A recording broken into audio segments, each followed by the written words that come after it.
You have the perfect diet planned out. You've meticulously calculated your calories, protein, carbs, and even the times of day that you're going to eat. But there's just one little problem that sabotages your results: cravings. In this video, you're going to learn why cravings happen and what do they mean, how to distinguish between cravings and real hunger, and finally, a quick 10-second exercise that will help you break your cravings. There are many reasons why cravings happen. We'll cover a couple of them right now. One possible reason for cravings is low blood sugar. When your blood sugar is low, you want to eat, but you don't necessarily want to eat sugar per se, you just want to eat anything, and that's a legitimate reason to eat.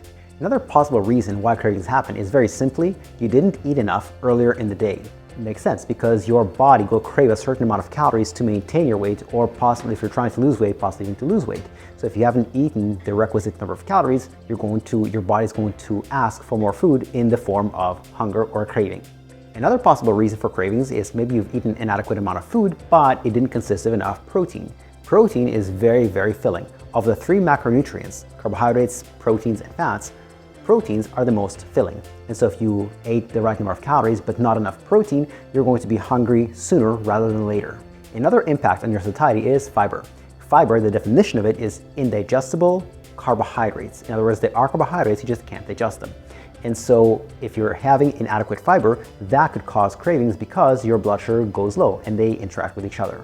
Another possible reason for cravings is not enough nutrients. Yes, the body craves calories, but it also craves nutrients, especially vitamins and minerals. So if you're getting lots of calories, but those calories are void of nutrients, your body's going to keep craving more and more and more food until you get those nutrients that you need. A sixth reason why you might be getting cravings is emotional eating or stress eating. One possible version of that is from anxiety or feeling nervous or feeling tired, and that's just as a self-soothing mechanism. Some people, they do self-massage, other people, they eat to self-soothe. Cortisol is the hormone that you release when you're under stress. When you have anxiety, you are under stress. Fortunately, there is a way to bring cortisol down naturally. Naturally, however, does not mean healthily. And that way is to increase your blood sugar, because when insulin goes up, cortisol goes down. And sometimes you eat not because you're hungry, not because you need food, but to maintain your focus and energy.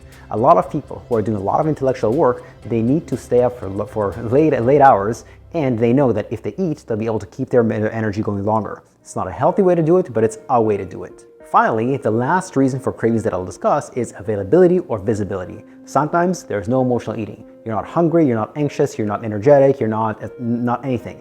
There's just food around and it's visible and it looks delicious. So you're going to go and eat it. A very simple solution to that is just hide it. Put it in the cupboards, put it somewhere where you can't see, or ask somebody to put it where you can't see and don't know where it is. So sometimes the most mundane things can actually sabotage you. Your environment that you didn't put much effort into or much thought into can sabotage you just by the mere presence of it.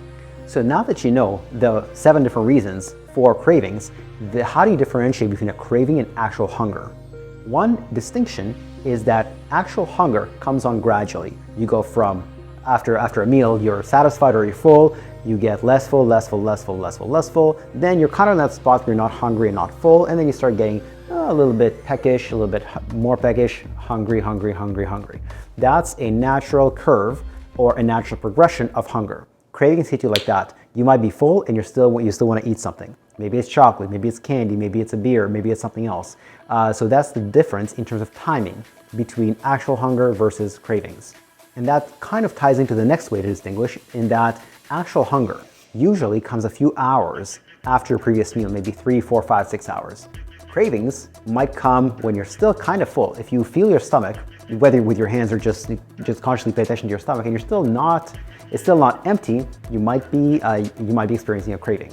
The other way to distinguish between cravings and hunger is that with hunger, you just want food in general.